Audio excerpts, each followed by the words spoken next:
Chers compatriotes, amis téléspectateurs, encore une fois bonsoir et bienvenue dans cette émission Les Guinéens de l'étranger. Cette émission qui a pour but de vous présenter des Guinéens en particulier, mais aussi des Africains en général qui font bouger des choses.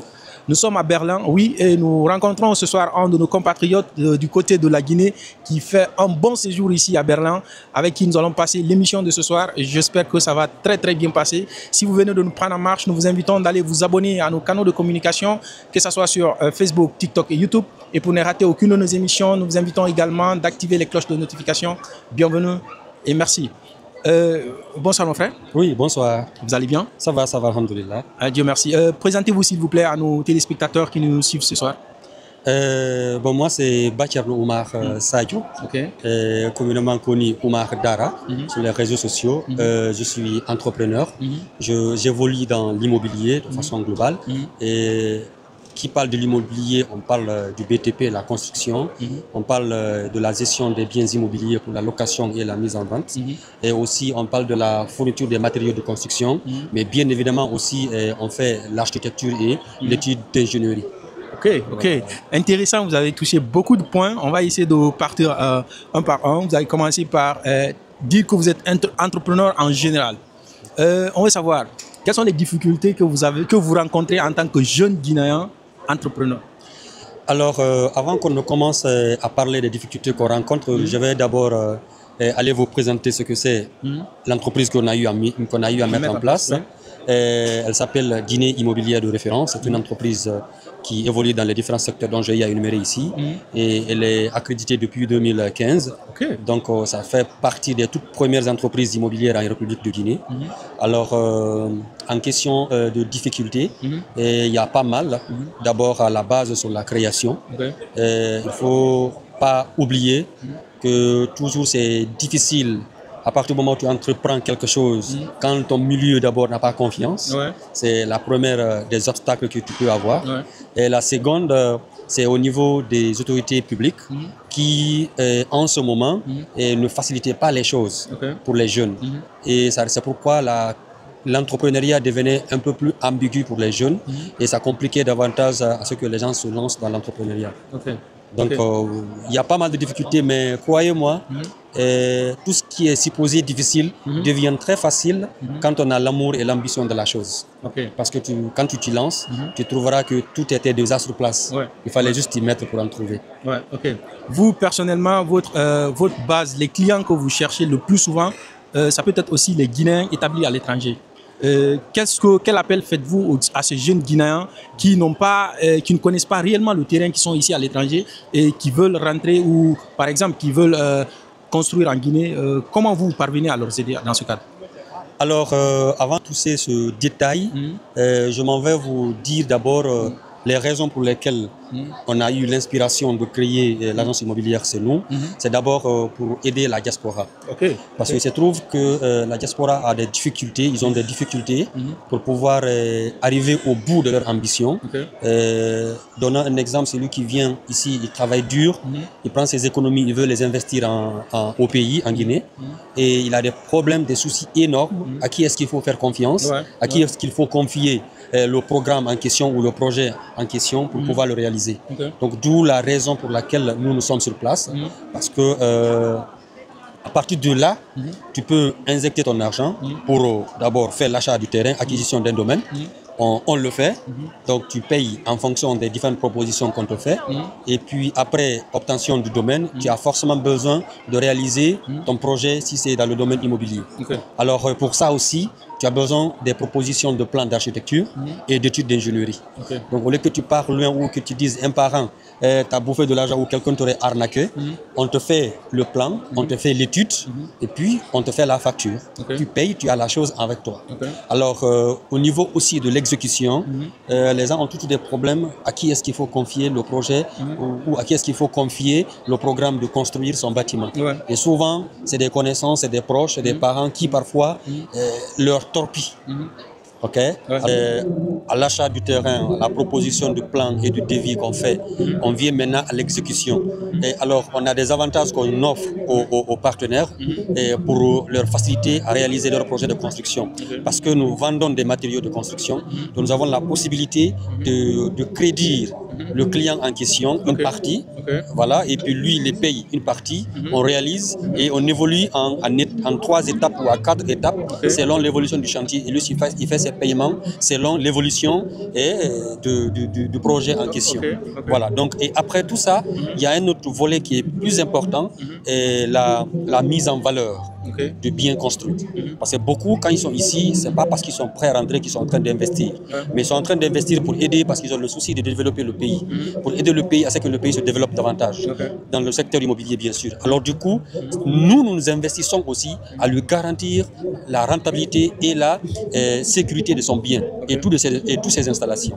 C'est ce qui nous amène aussi à lui fournir des clients, des bons clients, qui vont habiter et qui vont bien entretenir. Et nous, à notre niveau, on va veiller à ce que le bien soit bien entretenu et bien sécurisé. Et lui, au retour, chaque fin de mois, si c'est par mois le paiement, si c'est par trimestre, si c'est par semestre, ou si c'est par mi-annuel, il va recevoir son virement selon la date bien indiquée.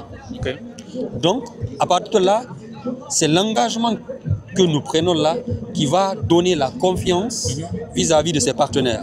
Parce qu'avec nous, vous n'avez pas le problème est-ce que le locataire a payé ou pas. Vous, tout ce que vous saviez, il est fin de mois, donc je dois recevoir mon virement bancaire. Voilà. Et donc, c'est ainsi on travaille et la personne a toujours les situations au fur et à mesure que l'évolution, les choses évoluent au niveau du pays. Donc, c'est comme ça. Sans parler maintenant, la garantie que l'État met à notre disposition, ça, c'est d'avoir agréé l'entreprise en question à travers le RCCM. Et de l'autre côté, c'est à travers nos mouvements de compte bancaire parce que nous avons des partenaires, différents partenaires de banque. Donc nous avons des comptes bancaires qui sont un peu partout. Et ça aussi, tu ne vas pas créer un compte bancaire d'entreprise dans le mensonge. Voilà, les institutions sont très fortes et très exigeantes là-dessus. Donc nous avons tout ça comme appui de garantie et qu'on met en face vis-à-vis des partenaires d'ici. Et aussi l'autre volet, c'est parce que nous travaillons déjà avec les bailleurs qui sont sur place, notamment des opérateurs économiques. Donc, si déjà ils ont eu confiance en nous, ils sont sur place. Donc, je pense que ça facilite davantage, ça c'est que la diaspora aussi ait davantage confiance en nous. Du coup, concernant nous personnellement de la diaspora, est-ce que ça vous arrive de fois d'avoir des groupes de personnes qui doutent toujours, malgré tout ce que vous venez de citer, qui doutent toujours de votre performance? En fait, ce n'est pas parce qu'ils doutent de notre performance, c'est loin de là, c'est parce qu'ils ont juste été trop victimes à travers des connaissances, des contacts, des parents qu'ils ont tous eu à leur berner. Alors, on croise des séances, on les explique le projet, mais on ne les pousse pas, on ne les impose pas. Alors, fur et à mesure, ils évoluent avec leur ancienne habitude. Ils se rendent compte que tout ce qu'on a eu à leur dire, les réalités sont là. C'est ce qui pousse certains à dire, ok, je vais essayer avec vous voir. Et ils sont satisfaits et c'est encore la même personne qui va vers son second pour dire, écoute, depuis, en tout cas, moi, j'ai commencé à travailler avec ceux, alhamdoulilah. En un mot, c'est eux qui font des publicités pour vous maintenant. Justement, justement. Du coup, on veut savoir, du côté entrepreneurial, Man en Guinée, c'est-à-dire vous avez commencé en Guinée, naître en Guinée, grandir en Guinée et réussir en Guinée, c'est quelque chose qui est possible, selon vous? Je réponds ça avec joie. Je suis juste une infime partie de cet exemple qui existe en République de Guinée. Croyez-moi, il y a des jeunes dévoués, motivés, engagés, et qui sont partis tous avec mine de rien. Et la chance, comme on aime toujours le dire, ça vient toujours au bout de l'effort. On peut réussir en Guinée. L'exemple est palpable. Moi, j'ai créé cette entreprise avec 50 000 francs guinéens. Et avec ces 50 000 francs guinéens, il y a toujours les personnes de bonne foi, il ne faut pas oublier. Et il faut savoir qui est-ce qu'il faut consulter. Il faut savoir quel milieu il faut fréquenter. Il faut savoir aussi que tout ce qui existe sur Terre, tu as la possibilité de toucher à main. Donc, il suffit juste de faire confiance en toi. Mais surtout, et la chose la plus fondamentale, être honnête envers toi-même. Parce que tant que tu es honnête, tant que tu ne veux pas de ce qui est de quelqu'un d'autre, tu es tranquille et tu vas réussir si tu t'engages et tu travailles sur le chemin. Et travailler, quand on dit travail dur, ça ne veut pas dire le travail acharné, ça ne veut pas dire que tu vas te tuer, non. C'est juste se mettre un objectif et dire c'est ça mon boulot. Si tu passes tout ton temps à regarder Facebook, à rigoler, prends tout ce temps de Internet là et travaille dessus et tu verras et tu auras les retombées sur place. Donc c'est pour moi, la réussite elle est réelle. Il y a pas mal de jeunes avec qui j'ai commencé à développer des projets ensemble. Ils sont tous vraiment je vais dire chapeau, parce que personne n'est au bout de la réussite, mais c'est chapeau pour eux. Et sincèrement, ça va. Et quand tu entreprends, il ne faut jamais être méchant. Il faut avoir non seulement le dos large, mais il faut avoir les bras ouverts aussi. Voilà. Et donc, autant que tu aides ton prochain à réussir, ça te fait réussir davantage. Aujourd'hui, nous sommes à Berlin. Et moi, je suis plus fixe à Conakry. Et si j'ai pu être là à chaque moment que je veux être, c'est parce que j'ai travaillé sur moi-même. Je travaille sur ce que j'ai trouvé important. Je travaille sur ce que j'ai trouvé nécessaire. Et que ma réussite, j'ai essayé de le partager avec tout le monde. C'est pourquoi je peux être à Berlin. Je fais mes vacances, je fais mon tourisme tranquille. L'entreprise roule de lui-même de l'autre côté. Et en secondo, quand on vient à l'étranger, j'ai fait pas mal de pays, que ce soit en Europe ici, que ce soit en Asie, que ce soit en Afrique. L'avantage de voyager, c'est des sources d'inspiration. Ça nous fait ouvrir l'esprit et les yeux davantage pour dire ça c'est possible chez nous. C'est possible parce que ces gens-là, ils sont pas couchés pour dire que non, quelque chose va venir faire. Ils se sont mis dedans. Chacun a dit moi je fais l'électricité, l'autre a dit moi je fais le bâtiment, l'autre a dit moi je fais le design, ainsi de suite. Et c'est comme ça qu'ils se sont donné la main, ils ont développé. Alors c'est possible en Guinée, c'est possible qu'on vienne s'inspirer ici pour aller développer le truc en Guinée. Ok, vous avez dit tout de suite que vous avez commencé avec 50 000 francs guinéens. Et aujourd'hui, vous vous trouvez à Berlin, pas en tant que réfugié comme nous, mais plutôt en tant que touriste. Vous avez actuellement combien de travailleurs avec vous? Direct et indirect. Hein? Voilà. Pour direct, j'ai 8 travailleurs. Voilà. Et indirectement, j'en ai 12. Voilà, parce qu'il faut savoir le volet auquel nous travaillons, qui est obligé d'avoir des partenaires directs et des partenaires indirects. Donc ces travailleurs indirects-là sont aussi au-delà des autres acteurs qui envoient des marchés, des apporteurs d'affaires, avec qui tu traites, ils ont leur part de gain, tu as ta part aussi. Donc ça, nous développons ça chaque jour à travers de différentes entreprises. Beaucoup arrivent à gagner avec nous, beaucoup d'autres jeunes. Maintenant, il y a une question qui est très importante que j'aimerais vous demander. Est-ce que c'est difficile d'être entrepreneur, surtout quand on est en Guinée? Sincèrement, comme je l'avais dit à l'entame, il n'est pas difficile d'être entrepreneur en Guinée.